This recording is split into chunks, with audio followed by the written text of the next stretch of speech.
J'avais une personne avant qui faisait clap et tout. Je peux vous le faire? Non. Allez-y. Allez, on y va? Ouais. Allez. Première. Première.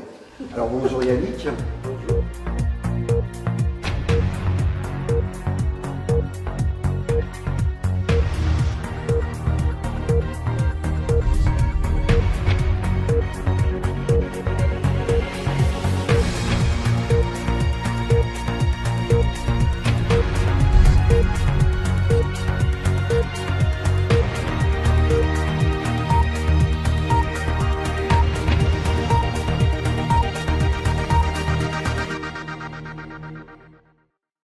Alors bonjour Yannick. Bonjour. Alors on va te présenter un petit peu. Tu es comédien. Tu montes beaucoup de spectacles sur l'univers de Bourvil, essentiellement d'ailleurs. Oui. Alors comment t'es venue cette passion de Bourvil? Alors je sais que Bourvil donc, est décédé lorsque tu avais 11 ans. Oui. Tu es du pays de Caux. Bien sûr, natif du pays de Caux, comme Bourvil. Comme Bourvil. Et comment t'es venue cette passion de Bourvil justement? Parce que lorsqu'il est décédé, tu étais jeune. T'étais pas, non, si on regarde la catégorie des choses, t'étais pas censé t'intéresser à un comédien de l'ancien temps, on va dire. Comment t'es venue cette passion sur Bourvil? La passion, déjà, c'est... Bourvil, c'est le gars du coin. Moi, je suis natif de Yerville, c'est à peu près à 15 km du village natal où Bourvil est né, à Poteau-Vicmar. Donc, le gars du coin, déjà, quand moi j'étais gamin, on en parlait. Mes parents en parlaient. On disait, ah, ce soir, il y a un film à la télé de Bourvil, c'est le gars, ben oui, qui habite juste à côté de chez nous. Voilà, donc la passion, déjà, ça nous interpelle quand on est gamin. Mmh. Et puis, la passion de Bourvil, c'est que, je crois que c'est un personnage qui était simple, sans artifice, et puis, ça me plaît. Et puis, j'ai commencé à faire un petit peu de théâtre à l'école,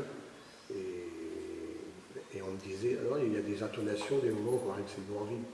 Et j'ai travaillé un petit peu le personnage, j'ai fait des concours de chant, et voilà comment est arrivée ma passion pour le personnage en fait. C'est génial, franchement c'est génial.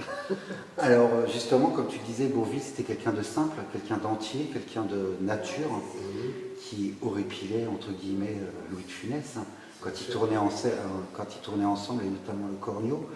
Il y a eu beaucoup de conflits entre deux parce que Bourvil, c'est quelqu'un qui ne respectait pas trop les scénarios, qui ne respectait pas trop les choses. Et Louis de Funès, c'était quelqu'un de carré, de strict, de minutieux. Ouais. Il y a beaucoup d'anecdotes d'ailleurs à ce sujet-là. Toi, au niveau justement de ton spectacle, tu as repris quoi de Bourvil exactement pour que les gens un peu se situent de Bourvil à Bourvil? Le spectacle de Bourvil à Bourvil, déjà, c'est un spectacle qui est théâtral, musical. Donc je retrace un petit peu sa vie de son village où il a été élevé, Bourvil, à son nom d'artiste, Bourvil, dont le titre du spectacle, de Bourvil à Bourvil. Donc c'est une mise en scène qui a été faite par moi et ma femme Karine. On a mis ça en place et ça raconte sa vie, on survole sa vie on va dire, parce que bon, en 1h30 de temps on ne peut pas raconter tout. Donc on survole sa vie d'artiste et sa vie familiale un petit peu. On touche un petit peu à sa vie familiale aussi. Et on a repris des chansons les plus connues. Dans le spectacle, il y a les crayons, il y a le petit bal perdu, il y a les enfants fanfans, il y a la tendresse. Donc c'est un spectacle où on rit, mais où il y a aussi un petit peu de tendresse, le côté Bourvil, quoi. On dit toujours Bourvil c'était du rire aux larmes. On essaie de retrouver ça un petit peu dans le spectacle de Bourvil à Bourvil. D'accord. Et ça t'a mis combien de temps pour être sur ce spectacle? J'en ai fait plusieurs spectacles sur Bourvil, comme vous disiez tout à l'heure, mais celui-là, je pense, ça m'a mis 2-3 mois à le reconstruire, parce que bon, la vie de Bourvil, sa vie et puis ses chansons, on ne peut pas y toucher, de toute façon ça reste toujours la même. Alors, il faut toujours avoir des idées pour mettre un spectacle de Bourvil en place, et le spectacle que je fais, c'est un Bourvil un petit peu contemporain aussi. C'est un spectacle sur Bourvil, mais il y a du Yannick Dulon dedans aussi. C'est bien, oui, c'est bien d'apporter sa petite touche, sa petite graine. Voilà. Même si je me mets derrière le personnage, il y a ma petite touche personnelle. On met aussi d'actualité. C'est très bien de ce côté-là. Et j'ai vu d'ailleurs que tu as joué pour le Nez Rouge. Oui, je suis allé jouer au Nez Rouge, oui, à Paris, oui. Le bateau-théâtre de Gérald Dahan. Tout à fait, oui. Grand imitateur. Tout à fait. Donc j'ai eu la chance d'aller jouer là-bas au Nez Rouge 2 fois. Et la première fois, quand je suis allé là-bas, il y a les 2 fils à Bourvil n'ont pas pu venir parce que Philippe était parti à l'étranger. Mais Dominique est venu voir le spectacle avec la nièce à Bourvil, Gervaise. Donc Vous connaissez bien. Voilà, ils sont venus, ben oui, qui Qui est à Saint-Valéry. est toujours dans le coin. Et Dominique a beaucoup apprécié le spectacle. Et ça m'a touché parce que c'était la première fois que je jouais devant un des 2 fils à Bourvil. Donc le deuxième, j'espère bien le voir bientôt. Ouais. Mais c'est en plus une consécration. Que son spectacle plaise au public, d'accord, mais plaise à la famille de Bourvil, c'est énorme. Ben, Parce qu'il y a énormément de spectacles, justement, que ce soit sur d'autres artistes, qui ont déplu à la famille. Il y a toujours des petits trucs ou quoi, mais le tien plaît et a eu l'aval de la famille. Oui, et puis, dans les traits de Gervaise, sa nièce, ou dans ses fils, on retrouve bien le personnage de Bourvil, Ah oui. la gentillesse. Ah oui. Ouais, Dominique Rimbaud, quand il est venu voir, après le spectacle, il est venu voir, c'est la gentillesse. Il m'a dit si tu as besoin, n'hésite pas. Donc on reconnaît le petit. J'avais rencontré Philippe une autre fois, c'est pareil, la gentillesse. Des gens simples. Ils avaient fait, Moi, j'aime ça. il y avait quelques années une exposition sur leur père, où ils avaient mis tous les costumes de la Grande Vadrouille, enfin vraiment une belle expo, c'était dans un château. Et c'était vraiment magnifique, et c'était d'ailleurs ses enfants qui s'en étaient occupés. Ils s'en étaient occupés, d'accord. Vraiment bien, quoi. En tout cas, de Bourvil à Bourvil, donc on va reparler un petit peu de ce spectacle. Donc j'ai vu que régulièrement tu fais ça le comble. Ça marche bien. C'est très rare pour des, on va pas dire un petit spectacle, mais pour des spectacles qui n'ont pas de publicité, on va dire nationale, faire ça le comble, c'est assez rare, je le confirme. Oui, j'ai la chance on a fait l'année dernière au mois de septembre les Vikings à Yvetot. C'est Oui. une salle qui fait qui fait 900, plus de 900 places. Tout à fait, ouais. Et c'était complet. C'était longtemps. complet, ouais. Et aujourd'hui, au rayon vert, j'ai la bonne nouvelle, que j'ai appris ça ce matin, que ça fait 283 places, je crois, ici. Ouais. Et ils étaient à 260, je crois, donc c'est bien. Et d'ailleurs, pour la petite anecdote, je flippais parce que j'avais réservé ma place bien avant. J'ai eu qu'hier. Et j'avais vu, oui, j'ai vu sur internet que tu faisais souvent les salles combles. J'ai dit, avec mon bol, je vais pas avoir de place. Et là, il faut avoir du culot quand même de faire ça. C'est M. Tiercelin qui organise. Tout à fait, aujourd'hui, ouais. là, Tout à fait, ouais. Et il faut avoir du culot quand même le faire le 13 juillet, parce que ce soir, il y a des manifestations partout. Avec le 14 juillet, les feux d'artifice, les balles populaires. Donc, je suis content de la réussite. Merci pour M. Tiercelin. Ah oui, franchement, puis j'en ai besoin en plus. Ça va aider beaucoup le club sportif. Le club sportif de handball. Club sportif qu'on retrouvera bientôt sur terrain humaniste d'ailleurs. Mais donc, alors, on a vu au niveau de la conception du spectacle, au niveau des chants. Donc, tu as pris des cours de chant, c'est ça?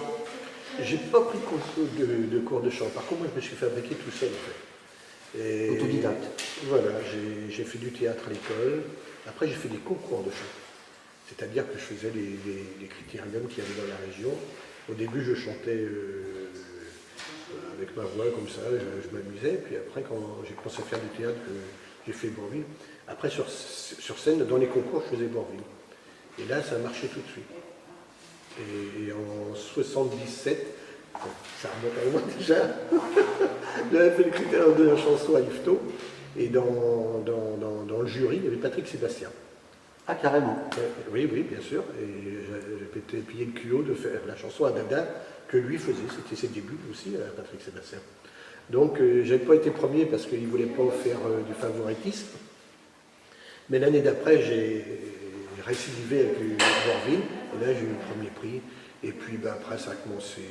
J'ai fait la foire de. J'ai gagné un concours des humoristes. Je représentais le Courrier Cauchois à la foire de Rouen en 81, je crois. Et j'ai eu le premier prix des humoristes, toujours avec Bourvil. Donc, et de fil en aiguille, voilà, j'ai monté des spectacles. Et c'est parti comme ça. Je crois que tu as fait le podium aussi. Il y a une année que j'ai fait le podium Courrier Cauchois, France Bleu. Donc voilà. Voilà, j'ai fait plein de choses de toute façon. Mais il faut. Oui, il faut. Il faut parce que franchement, on voit une fois ton spectacle. Moi, j'ai découvert ce soir, je le dis honnêtement, je ne l'ai pas encore vu, j'ai vu des extraits sur Internet, mais ça donne vraiment envie de... Vraiment envie, merci. Vraiment envie. Alors, tes dates, on va parler un petit peu de tes dates. Je les ai devant moi, alors je n'ai pas de lunettes, alors j'essaie de décrypter tout ça. Le jeudi 11 octobre, tu es à Mauges-sur-Loire dans le 49. Oui. Le samedi 13 octobre à À Saint-Germain-de-Coulagny. Mauges-sur-Loire, il y aura Gilou, l'accordéoniste de Pierre Perret. De Pierre Perret, et puis du groupe Licence 4. Licence 4. Ouais, voilà. Et il sera là aussi l'après-midi à Mauges-sur-Loire. Ah, intéressant. Bonne rencontre. Je ferai peut-être un tour du coup. Je ferai peut-être un tour te voir et puis pourquoi pas. Samedi 13 octobre, tu es à Saint-Germain-de-Coulamay, plutôt, dans le 53 cette fois-ci. Oui, c'est en Mayenne ça. Oui. Oui. Ensuite, petit tour de nouveau en Normandie à Dives-sur-Mer. Alors là, tu as 3 dates. Oui. Le mardi 16 octobre, le mardi 20 novembre et le jeudi 20 décembre. C'est ça, oui. Alors pourquoi eux, ils ont 3 dates et nous, Saint-Valéry, on n'a qu'une date? C'est parce qu'ils se débrouillent bien. Non, c'est un cabaret, hein, donc c'est beaucoup moins grand que le rayon vert. C'est un cabaret qui fait à peu près 200 places, à peu près. Donc il y a des autocaristes qui viennent et ils viennent voir le spectacle. Voilà. Mais si tu veux des petites salles, il y a toujours le casino de Saint-Valéry. Oui, aussi, je suis venu au casino de Saint-Valéry. Et le mercredi 24 octobre, tu es à Le Plessis-Grohan dans le 27, toujours en Normandie. Parce que maintenant, c'est rattaché donc la Normandie, tout ça. Donc ça doit être des dates publiques, je crois. Hein. Oui, c'est des dates publiques, Parce attention. que, je fais beaucoup de dates privées. Non, je ne dis pas les dates privées parce que là, c'est spécial. Là, c'est les dates publiques. Les dates privées, il y en a beaucoup. Voilà. Et d'ailleurs, sur Terra Humanis Encyclopédia, rubrique Le rayon vert laser, dans la section, c'est tout nouveau tout ça pour moi, dans la section rétro channel de la chaîne de télévision, tu as ta page officielle avec toute ton actu. Toutes ces dates-là sont présentes avec un lien direct pour réserver directement les places de chez soi, tranquille et tout. D'accord. Pénard, tout. On dira qu'on est dans le coin, que c'est public, on nous fera part de...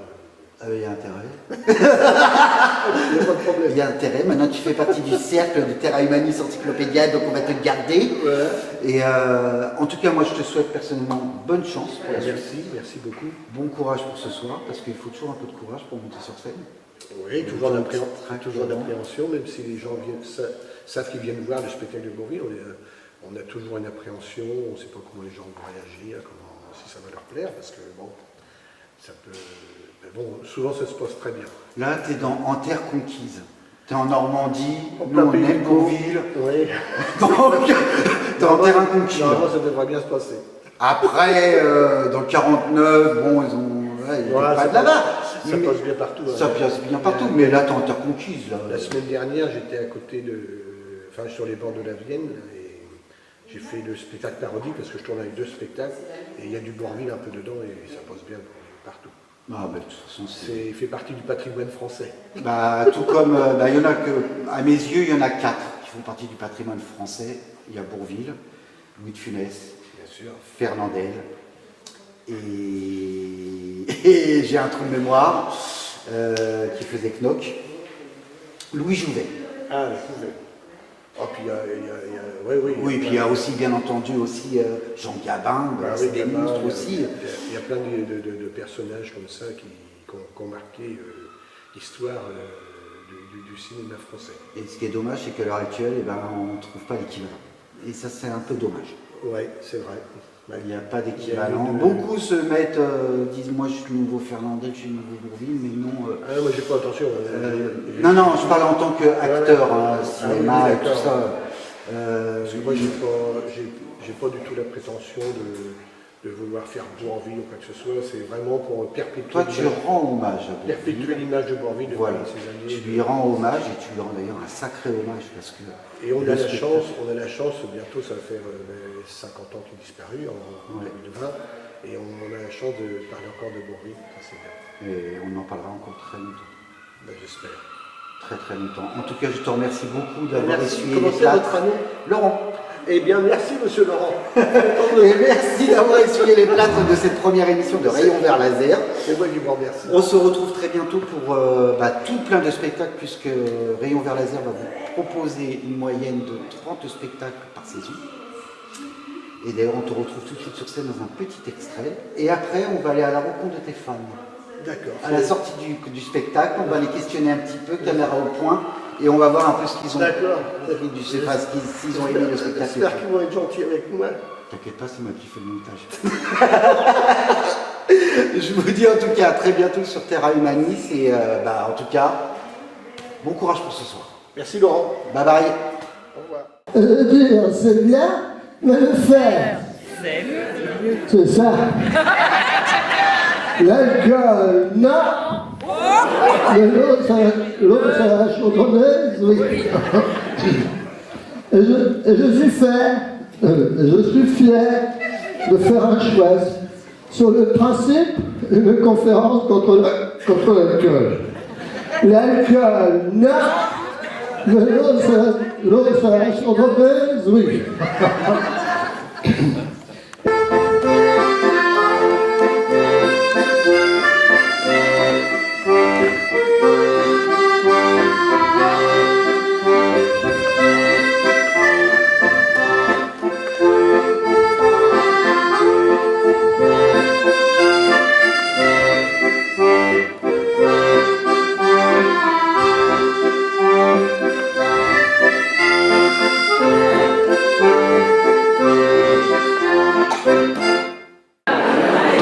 Ça vous va comme plan?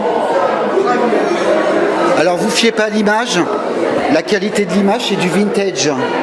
C'est pour aller avec Bourvil en fait. C'est une couleur spéciale. D'accord? Alors le spectacle a eu lieu. Qu'est-ce que vous en pensez? Criez très fort.